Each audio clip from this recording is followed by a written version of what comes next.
నమస్తే, welcome to our channel. నేను ప్రియాంకరావు. చిరంజీవి గారికి గట్టి షాక్ తగిలింది. అసలు అంటే హైకోర్టు సీరియస్ అయ్యింది. ఎందుకు సీరియస్ అయింది? అసలు హైకోర్టు 42 కోట్ల రూపాయల గురించి ప్రస్తావించింది. ఈ 42 కోట్ల రూపాయల సంగతి ఏంటి? అసలు ఎవరికి ఇవ్వాలి? ఏం జరిగింది? రీసెంట్ గా ఆయన కొన్ని కామెంట్స్ చేసి, కాస్టింగ్ కోచ్ మీద కామెంట్స్ చేసి కాస్త ట్రోలింగ్ కి గురైన సంగతి కూడా మనకు తెలిసిందే. మరి ఏ విషయంలో సీరియస్ అయింది అనేది తెలుసుకునే ప్రయత్నం చేద్దాం. మనతో మాట్లాడడానికి సీనియర్ జర్నలిస్ట్ సిఎస్ రావు గారు ఉన్నారు. ఆయన అడిగి తెలుసుకుందాం. నమస్తే సార్. నమస్తే సార్, చిరంజీవి గారు రీసెంట్ గా ఏదైతే ప్రెస్ అంటే ఒక చిన్నపాటి ఫంక్షన్ సక్సెస్ మీట్ లో మాట్లాడిన మాటలు ట్రోల్ కి అయ్యడం, తర్వాత చిన్మయి లాంటి వాళ్ళందరూ బయటకు వచ్చి మాట్లాడడం చూసాము.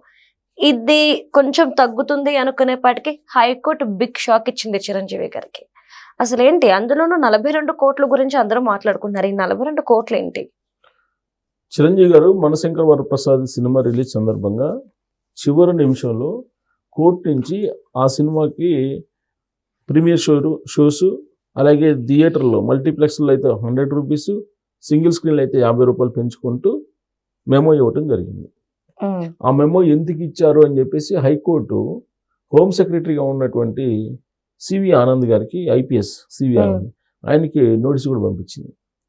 మీరు ఎలా ఇచ్చారు నిబంధనలకి విరుద్ధంగానే. అదే అంతకుముందు కోర్టు ఏం చెప్పింది? ఎవరికి ప్రీమియర్ షోస్ లేవు, ఎవరికి టికెట్ పెంచుకునే అవకాశం లేదు అని చెప్పి ఒక ఆర్డర్ ఇచ్చింది.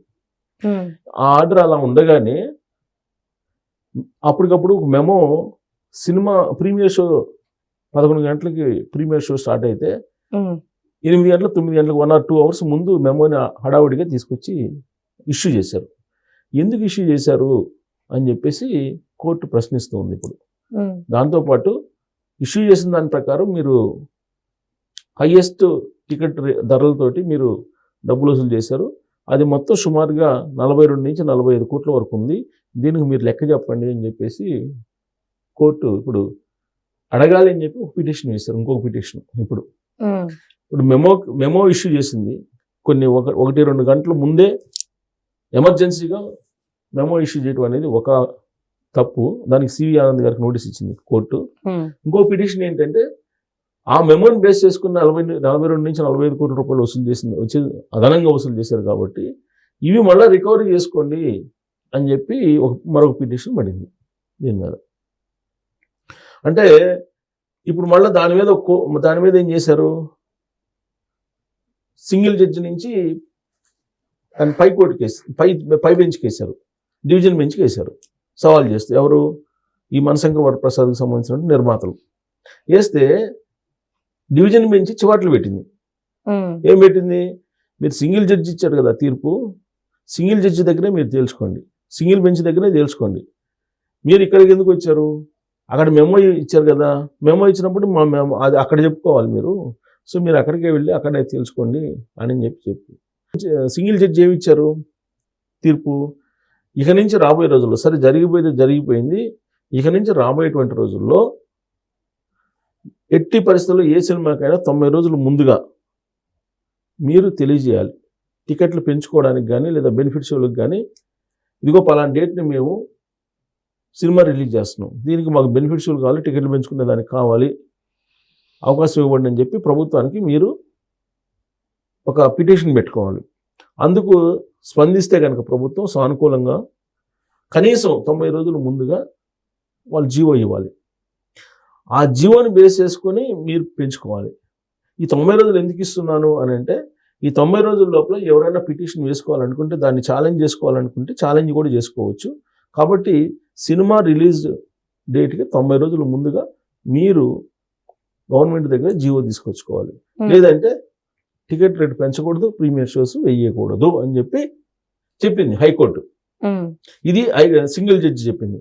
దీన్ని సవాల్ చేస్తూ పైకోర్టుకి వెళ్ళారు.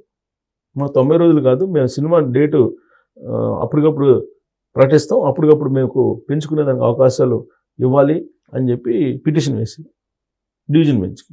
డివిజన్ బెంచ్ చివాట్లు పెట్టి సింగిల్ జడ్జి తీర్పు ఇచ్చింది కదా, ఆ తీర్పు కరెక్టేనా, ఆడ పోయి మాట్లాడుకోండి మీరు, ఆయన చెప్పిన దాంట్లో ఏదన్నా ఉంటే ఆయన సవరణ చేస్తాడు, మీరు వెళ్ళి అక్కడ తెలుసుకోండి అని చెప్పి అక్షంతలు వేసి పంపించింది. సో ఫస్ట్ నుంచి మనశంకర్ వరప్రసాద్ రిలీజ్ అప్పటి నుంచి కూడా చాలా వ్యూహాత్మకంగా న్యాయపరమైనటువంటి చిక్కుల్ని ఎదుర్కొంటూ వస్తుంది. న్యాయస్థానాలను కూడా ఒక రకంగా చెప్పాలంటే హైజాక్ చేసింది అని చెప్పి చెప్పొచ్చు. ఎలా అంటే మనశంకర్ వరప్రసాద్కి సంబంధించి ఫస్ట్ బుక్ మై షోకి కట్టడి చేసింది. ఎక్కడ కట్టడి చేసింది? మనశంకర్ వరప్రసాద్కి సంబంధించిన నిర్వాహకులు ఢిల్లీ హైకోర్టులో పిటిషన్ వేశారు. ఏం వేశారు ఆ పిటిషను? బుక్ మై షోలో రివ్యూలు ఇవ్వకూడదు, రేటింగ్ ఇవ్వకూడదు. ఇది వాళ్ళు వేసినటువంటి పిటిషన్. సరే, సోషల్ మీడియాలో అయితే ఎలాగో వాటిని ఆపలేరు.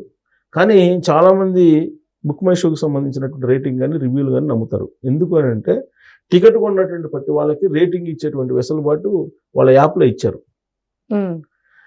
వాళ్ళు ఆ వెసులుబాటుని కనుక కంటిన్యూ చేసినట్టు ఆ సినిమా ఎలా ఉంది అనేది తెలిసిపోయింది అది మరుసటి రోజుకి.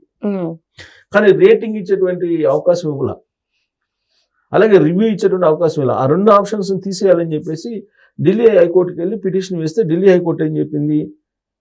ఈ రివ్యూలు రేటింగ్కి సంబంధించిన ఆప్షన్స్ తీసేయమని చెప్పి బుక్ మై షో చెప్తే బుక్ మై షో వాటిని తీసేసింది.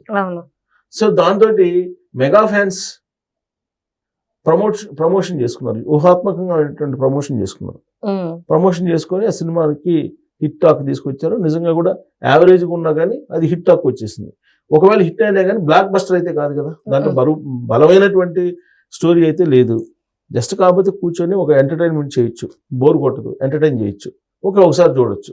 కానీ దాన్ని బ్లాక్ బస్టర్ హిట్ చేయడంలో మాత్రం ఖచ్చితంగా మెగా ఫ్యాన్స్ సంబంధించినటువంటి అత్యంత అద్భుతమైనటువంటి వ్యూహం ఉంది అని చెప్పడంలో ఎలాంటి సందేహం లేదు. ఆ కారణంగా రవితేజ ఫ్యాన్స్ ఏమంటున్నారంటే భర్త మహాశైలకు విజ్ఞప్తి అనేటువంటి సినిమా హిట్ అయింది అది, కానీ థియేటర్లు దొరకపోవడంతో అనుకున్న విధంగా ఓపెనింగ్స్ రాలేదు, కలెక్షన్స్ రాలేదు అని చెప్పి వాళ్ళు చెబుతున్నారు. ఇదంతా ఒక ఎత్తు అయితే ఆయన సక్సెస్ మీట్లు ఏమన్నారు? 1-6 సినిమా తప్ప అన్ని హిట్ అయిపోయినాయి సంక్రాంతి సందర్భంగా అని చెప్పేసి ఆయన అన్నారు. ఆ 1-6 ఇది రవితేజ సినిమా గురించి అంటున్నారని చెప్పి రవితేజ ఫ్యాన్స్ ఆయన మీద ట్రోల్ చేస్తున్నారు ఇప్పుడు చిరంజీవి. ఇదంతా జరుగుతున్నటువంటి తరుణంలో సింగర్ చిన్మయి ఏం చేశారు? అదే వేదిక మీద చిరంజీవి గారు చేసినటువంటి కామెంట్స్, కాస్టింగ్ కౌచ్ అనేది లేదు సినిమా ఇండస్ట్రీలో, ఒక గోల్ పెట్టుకొని ఆ గోల్ దిశగా వెళ్ళిపోవచ్చు అని చెప్పి ఆయన చేసినట్టు కామెంట్ మీద ఆవిడ రియాక్ట్ అయ్యారు. చిన్మయి రియాక్ట్ అయ్యింది, కాస్టింగ్ కౌచ్ ఉంది సినిమా ఇండస్ట్రీలో, మీ కాలం కాదు ఇది మా కాలం, మీ జనరేషన్ కాదు మా జనరేషన్ అని ఆవిడ ఏదో కామెంట్లు పెట్టారు. సో దాని మీద ఇప్పుడు చిన్మయి వర్సెస్ చిరంజీవి అన్నట్టుగా సోషల్ మీడియాలో ట్రోల్స్ జరుగుతున్నాయి. సో ఇవన్నీ ఒక్కొక్కటి సినిమా రిలీజ్ అయిన తర్వాత వస్తున్నటువంటి వివాదాలు చిరంజీవి గారి చుట్టుముడుతున్నాయి. కాబట్టి ఇప్పుడు డివిజన్ బెంచ్ అయితే అక్షంతలు వేసింది చిరంజీవి గారి సినిమా నిర్మాతలకి. అక్షంతలు వేసి 90 రోజులకు ముందుగానే మీరు బెనిఫిట్ షోలకు కానీ టికెట్లు పెంచుకునే దానికి కానీ పర్మిషన్ తీసుకోవాలని చెప్పి కోర్టు ఇచ్చింది, సింగిల్ జడ్జి ఇచ్చారు. సో అదే ఫైనల్ అయినా అన్ని సినిమాలకి. సో కాబట్టి మనశంకర్ వరప్రసాద్ ఎఫెక్ట్ రాబోయేటువంటి సినిమాలు ఏవైతే ఉన్నాయో వాటి మీద క్లియర్గా ఈ 90 రోజుల గడువు అనేది పడబోతుంది.